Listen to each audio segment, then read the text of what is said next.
নমস্কার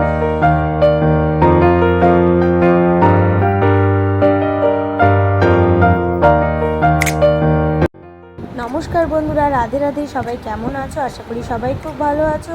লাড্ডু গোপাল ব্লগসের আরেকটা পর্বে তোমাদেরকে অনেক অনেক স্বাগত জানিয়ে আজকের ভিডিওটা শুরু করছি। ভিডিওর টাইটেল দেখে অবশ্যই সবাই জানতে পেরে গেছো যে আজকে কী বিষয়ে তোমাদের সাথে শেয়ার করতে চলেছি।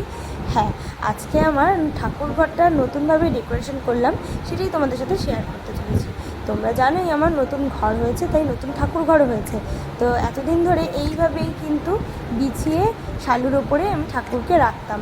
তো আমার মনটা ভীষণ খুঁতখুত করতো যে আমরা নিজেরা নিজেদের বেডরুমকে এত সুন্দর করে সাজিয়ে রাখি, ঠাকুর ঘরকে ঠাকুরদেরকে কেন সুন্দর করে সাজিয়ে গুছিয়ে তাদেরকে রাখবো না।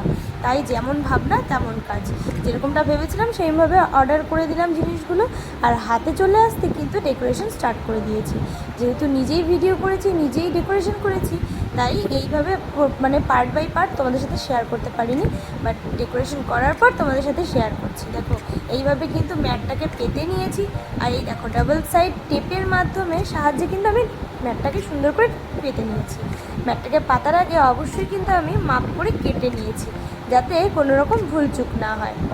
পেতে নেওয়ার পর দেখো, তারপরে ভাবলাম যে শুধু গ্রাস দিলে তো হলো না, কারণ ঘাস সবুজ হচ্ছে শান্তির প্রতীক, স্নিগ্ধতার প্রতীক, কিন্তু তার সঙ্গে আরও এই ডেকোরেশনটাকে এনহ্যান্স করার জন্য লাগবে ফুল। তো গাছে তো সব দিন আর টাটকা ফুল পাওয়া গেলেও কোনো দিন কম ফোটে, তো কোনো দিন বেশি।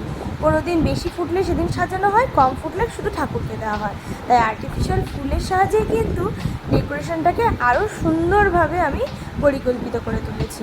তার সঙ্গেই নিয়ে নিয়েছি এইভাবে একটা ফলস মানি প্ল্যান্ট। প্রথমে ভেবেছিলাম কেমন কি লাগবে মানি প্ল্যান্টটা, বাট হাতে পাওয়ার পর বুঝলাম যে মানি প্ল্যান্টটা খুবই সুন্দর আর একদম জীবন্ত মনে হচ্ছে। তো এইভাবে আমি কালার চুজ করে নিয়েছি ফুলের, ইয়েলো অ্যান্ড পিঙ্ক। আর এই ইয়েলো, পিঙ্ক আর এই সবুজ রঙের মানি প্ল্যান্টের ডেকোরেশনটা তো আমার খুবই ভালো লেগেছে, মানে কম্বিনেশনটা আমার ভীষণ ভালো লেগেছে।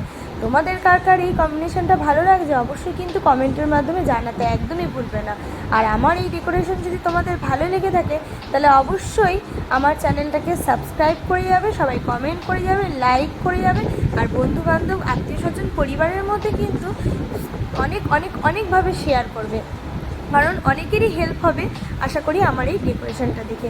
অনেকেরই ইচ্ছা জাগবে মনের মধ্যে আমার এই ডেকোরেশনটা দেখে, তাদেরও ঠাকুরঘরকে অনেক সুন্দরভাবে সাজিয়ে তোলার।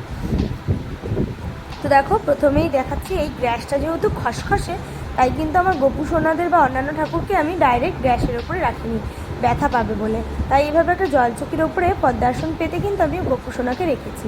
আর আমার ছোটো গোপুর যেহেতু আসনই রয়েছে, তাই ছোটো গোপুকে আসনের মধ্যে রেখেছি।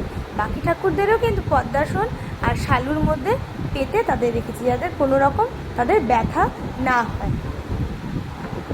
আর এইভাবে গাছের যতটুকু টাটকা ফুল ছিল সেই ফুল দিয়ে কিন্তু ঠাকুরদেরকে সুন্দরভাবে সাজিয়ে দিয়েছি। আর দেখো, জবা ফুলগুলো যেহেতু টকটকে লাল, সেহেতু গ্যাসের উপরে কত সুন্দর লাগছে।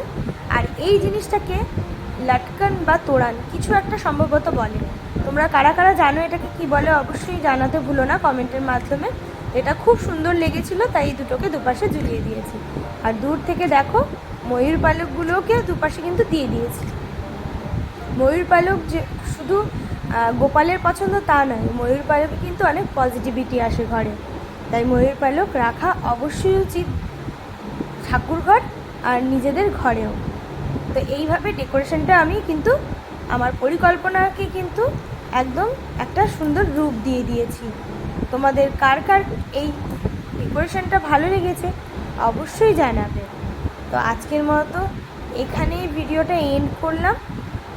চলো, সবাই ভালো থেকো, সুস্থ থেকো। আবার আসবো একটা নতুন ধরনের ভিডিও নিয়ে। রাধে রাধে, হরে কৃষ্ণ।